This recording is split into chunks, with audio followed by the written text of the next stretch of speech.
अध्यक्ष महोदय श्रीमान राम सिंह जी, हमारे असम के मुख्यमंत्री महोदय मानवर हेमंत विश्व शर्मा जी, सभी सम्माननीय गण जो मंच पर विराजमान है वे, और इस स्टेडियम में इतना सुंदर, हमेशा के लिए स्मरणीय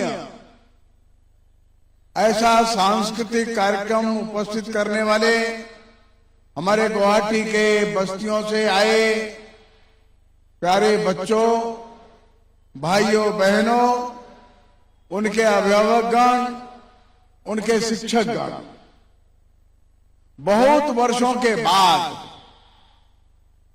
इतना सुंदर आध्यात्मिक सांस्कृतिक एक कार्यक्रम देखने को मिला। सच में मन प्रसन्न हो गया। संघ के संस्थापक डॉक्टर हेडगेवार जी की स्मृति में जो यहां समिति काम करती है, उस समिति ने डॉक्टर भीमराव अंबेडकर जी के निर्वाण दिवस के स्मृति में यह कार्यक्रम पिछले कुछ वर्षों से प्रारंभ किया है। हम जानते हैं ये दो डॉक्टर लोगों ने सारे देश की समस्याओं को गहराई से समझा। दोनों डॉक्टर भीमराव अंबेडकर जी एवं डॉक्टर हेडगेवार जी, एक ने सारे हिंदू समाज को संगठित कर एकजुट करने का आह्वान किया, और दूसरे डॉक्टर भीमराव अंबेडकर जी ने समाज की समस्याओं को लेकर, समाज की विषमताओं को लेकर, उन विषमताओं को दूर करने के लिए एक व्यापक संघर्ष किया। आज यह स्टेडियम है दोनों पूज्य डॉक्टर साहबों का स्मरण करता है। सच में हमारे जिन शिक्षक और शिक्षिका बहनों ने बस्ती बस्ती में जाकर पिछले 3-4 वर्षों से जो इन बच्चों को प्रशिक्षण दिया होगा, उसकी छोटी सी झलक यहां पर हम लोगों को आधा घंटे में देखने को मिली है। सच में बच्चों ने बड़ा परिश्रम किया होगा, लगातार अभ्यास किया होगा, वैसी वेशभूषा निर्माण की, और इस विशाल स्टेडियम में एक स्मरणीय कार्यक्रम माननीय मुख्यमंत्री महोदय एवं संत जनों के सामने प्रस्तुत किया है। हम ये जानते हैं 1000 वर्षों तक हमारा देश भिन्न भिन्न प्रकार के संकटों से गुजर रहा था। एक ओर हम विदेशी आक्रमणकारियों से लड़ रहे थे, उनसे संघर्ष कर रहे थे।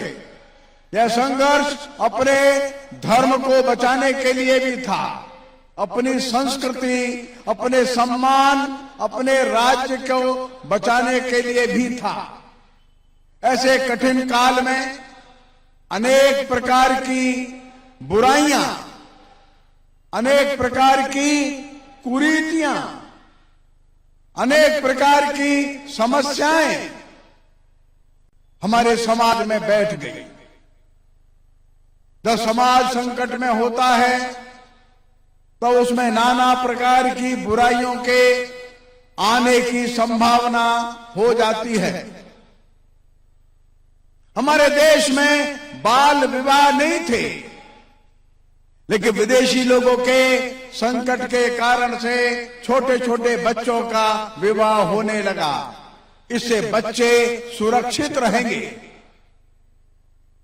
हमारे देश में विदेश जाने की छूट थी, लेकिन विदेश जाना बंद हो गया। ऐसे ही हमारे देश में कोई अस्पृश्यता नहीं थी। 1200 वर्ष पूर्व हमारे देश में अस्पृश्यता का इतिहास नहीं मिलता। लेकिन 1200-1300 वर्षों में हमारे समाज में नाना प्रकार की विषमताएं आ गई, छुआछूत भी आ गया। बहुत लोगों ने इसके विरोध में संघर्ष किया है। आज वो व्यवस्था जा रही है, वो जल्दी चली जाए। इसने समाज को नाना प्रकार का कष्ट दिया है।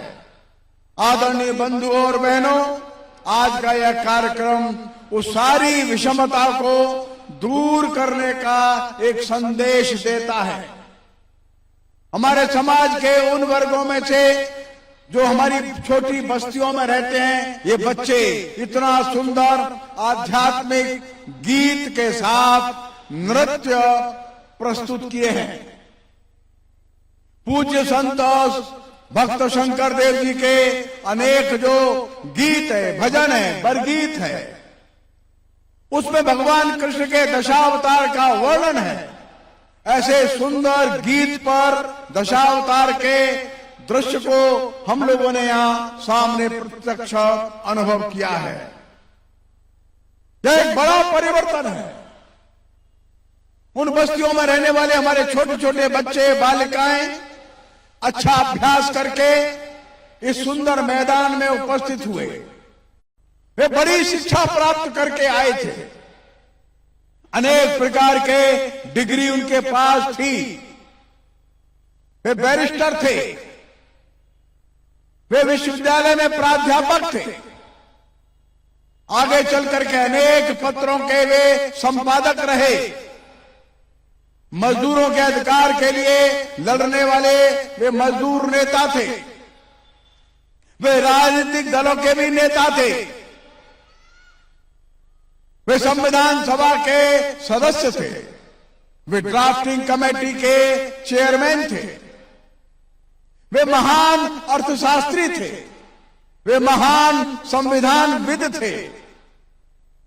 लेकिन उन्होंने अपना सारा जीवन और अपनी सारी योग्यताएं अपने समाज में जो विषमता है, समाज में कुरीतियां और दोष है, उसको समाप्त करने के लिए लगा दिया। उनकी यही इच्छा थी। अब समाज में किसी प्रकार का भेद न रहे। संविधान को निर्माण करते समय जब संविधान निर्माण हो गया तो उनका संविधान सभा में अंतिम भाषण हुआ। उस अंतिम भाषण में अंत में उन्होंने कुछ मुख्य बात बताई है। उन्होंने कहा, संविधान कितना भी अच्छा क्यों न हो, यदि उसको चलाने वाले लोग वे अच्छे नहीं होंगे तो संविधान सफल नहीं रहेगा। और यदि किसी प्रकार से लोग योग्य न भी रहें, लेकिन संविधान अच्छा हो तो काम नहीं बनेगा। लोग अच्छे चाहिए, संविधान कैसा भी हो, उस संविधान को संभालने वाले लोग उस संविधान को संभाल लेंगे। इसे इस देश में जो नागरिक हैं वे देशभक्त रहें। जो नागरिक हैं वे आपस में समानता का और बंधुत्व का व्यवहार करें। डॉक्टर अंबेडकर जी ने कहा अपने उस भाषण में, हमने अपने संविधान में 3 बातें सुनिश्चित की हैं। हमने कहा है अब लोगों के पास लिबर्टी रहेगी, स्वतंत्रता, लोगों के पास फ्रेटर्निटी रहेगी, बंधुत्व, लोगों के पास इक्वलिटी रहेगी, समानता। उन्होंने कहा बंधुत्व और समानता ये दोनों बहुत आवश्यक है। जब बंधुत्व और समानता रहेगी तो स्वतंत्रता का कोई मूल्य रहेगा। अगर समाज में आपस में बंधुत्व न रहा, भाईचारा न रहा, आपस में एक दूसरे के साथ आत्मीयता का व्यवहार न रहा, तो स्वतंत्रता का कोई अर्थ नहीं रहेगा। आज संविधान सबको समान अधिकार दे देगा, लेकिन गांवों में, मोहल्लों में, बस्तियों में और नगरों में यदि यहां के नागरिकों ने अपने साथी बंधुओं के साथ बंधुता का व्यवहार नहीं किया तो स्वतंत्रता का कोई अर्थ नहीं बचेगा। बंधुओं, यह डॉक्टर अंबेडकर जी के मन की एक टीस थी, उनके मन का यह कष्ट था जो उन्होंने लगातार अपने जीवन में अनुभव किया और संविधान सभा के अंतिम भाषण में इसको व्यक्त किया। डॉक्टर हेडगेवार जी ने यह मन में विचार किया, हम 1000 वर्षों तक पराधीन भी रहे और अपने समाज में नाना प्रकार के कुरीतियां और बुराइयां भी आ गई, हम इनको तो समाप्त करेंगे। सारे हिंदू समाज को बिना किसी भेदभाव के हम एकत्रित करेंगे। हिंदू समाज में किसी भी प्रकार का भेदभाव, किसी भी प्रकार का वैमनस्य, ऊंच और नीच राष्ट्रीय स्वयंसेवक संघ नहीं मानेगा। दोनों डॉक्टर लोगों का एक ही विचार था, दोनों डॉक्टर लोगों का एक ही उद्देश्य था, हमारा देश प्रगति करे, लेकिन एकजुट होकर हमारा देश सारे विश्व में सिरमौर बने, लेकिन बंधुत्व के आधार पर लेश मात्र भी भेदभाव, लेश मात्र भी ऊंच नीच, लेश मात्र भी छुआछूत हमारे समाज के अंदर नहीं चाहिए। राष्ट्रीय स्वयंसेवक संघ ने डॉक्टर अंबेडकर जी के मन के विचार के अनुरूप अपने इस कार्य को आगे बढ़ाया। आज हम देख रहे हैं इस बड़े मैदान में, इस स्टेडियम में जो कार्यक्रम हो रहा है वो डॉक्टर हेडगेवार स्मारक समिति के कार्यकर्ता बंधु कर रहे हैं। डॉक्टर हेडगेवार जी के अनुयायियों ने गुवाहाटी में बस्ती बस्ती में शिक्षकों की योजना बनाई, वहां बच्चों को ट्रेनिंग दें। यहां उपस्थित जो अन्य लोग हैं वे भी संकल्प लेकर के जाएं अपने जीवन में अब किसी भी जाति वर्ग के साथ किसी भी प्रकार का लेश मात्र भी भेदभाव हम स्वीकार नहीं करेंगे। मंच पर विराजमान सम्माननीय मुख्यमंत्री महोदय जी को मैं प्रार्थना करूंगा, निवेदन करूंगा कि जिन बस्तियों से बच्चे आए हैं उन बस्तियों में इन बच्चों के लिए शिक्षा की समुचित व्यवस्था हो। इन बच्चों के लिए उनकी पुस्तक है, उनके लिए कॉपी है, उनके लिए आवश्यकता पड़ने पर कोई ट्यूशन कोचिंग है, उनके लिए आवश्यक विद्यालय है, उन विद्यालयों में शिक्षक है, इन सब की अच्छी व्यवस्था हो जाए। ये बच्चे जो इतना सुंदर प्रदर्शन किए हैं, ये भारत के किसी भी स्थान पर जाने में अब सक्षम है। ये बच्चे डॉक्टर बन सकते, ये बच्चे इंजीनियर बन सकते, ये बच्चे प्रशासनिक अधिकारी बन सकते, ये बच्चे वैज्ञानिक बन सकते हैं, ये उद्योग जगत में जा सकते हैं। सब बच्चों के अंदर ईश्वरीय भाव है, सब बच्चों के अंदर भगवान कृष्ण की आत्मा विराजमान है। ये बच्चे एक विशेष प्रकार का सामर्थ्य लेकर के और एक विशेष अपेक्षा से यहाँ पर उपस्थित हुए हैं। उनके जीवन का प्रकाश सारे विश्व को प्रकाशित करे, अर्थात इनकी बस्तियों में कोई भी असुविधा अब न रहे, इनको आगे बढ़ने का पूरा अवसर प्राप्त हो। बंधुओं और बहनों, अब देश एक नई राह पर चल रहा है। एक और विकास के संबंध में तो हमारे मुख्यमंत्री महोदय बता भी सकते हैं, लेकिन समाज में जो समरसता आ रही है, समाज जो जग रहा है, उसके अनेक उदाहरण अपने को देखने को मिल रहे हैं।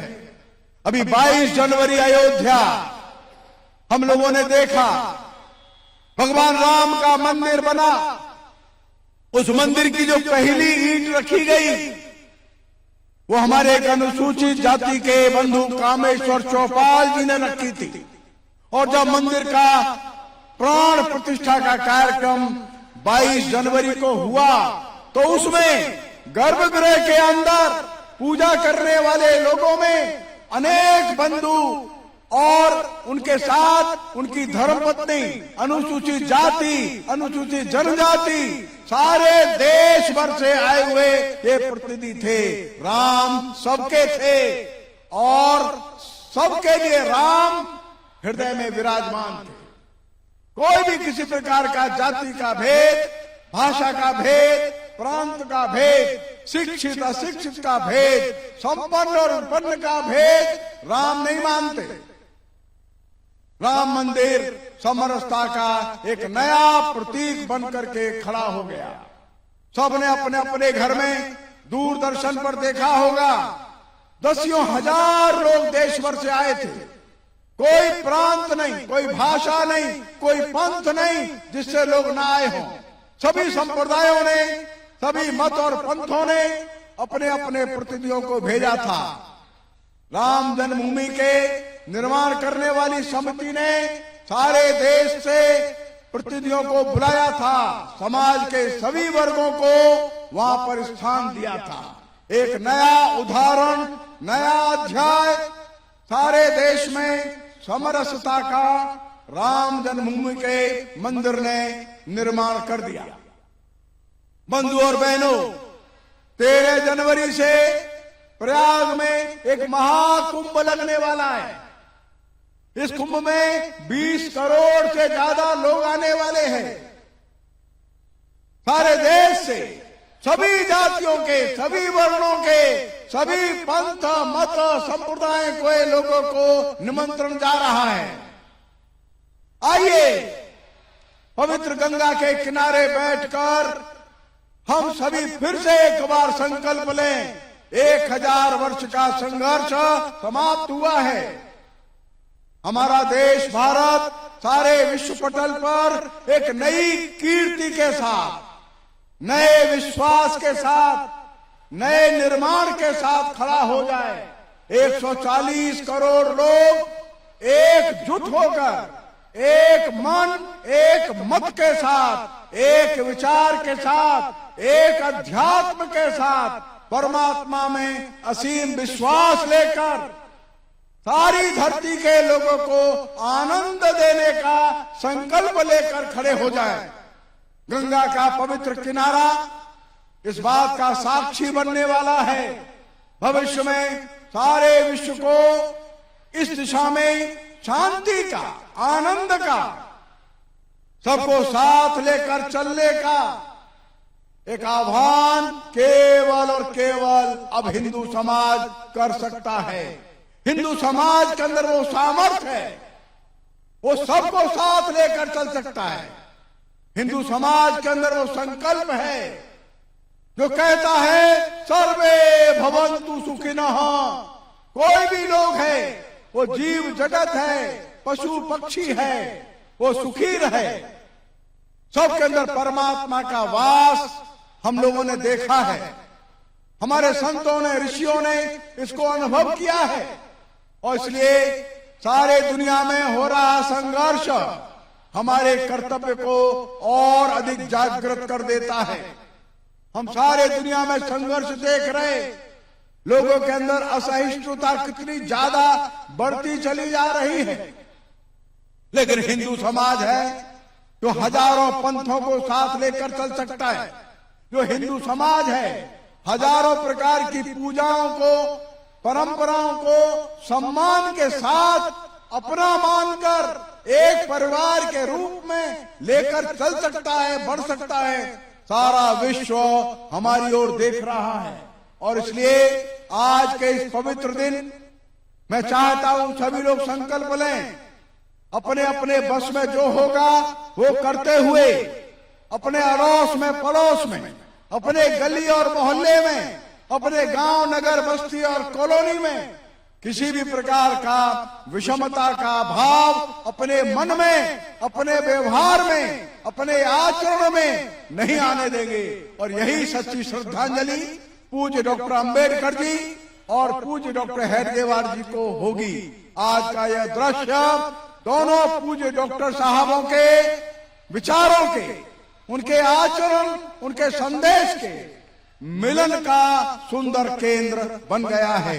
मैं हृदय से सभी आयोजकों को, बच्चों के अभिभावकों को, बच्चों को जिन्होंने शिक्षा दी, सिखाया, ऐसे उन शिक्षक और शिक्षिकाओं को हृदय से आभार व्यक्त करता हूं, धन्यवाद देता हूं, शुभकामनाएं देता हूं और बच्चों को भी अपने मन के अंतःस्थल से ये शुभकामना देता हूं। आपने जितना सुंदर प्रदर्शन किया है वैसा ही सुंदर प्रदर्शन अपने जीवन में आप प्रस्तुत करें। भारत माता की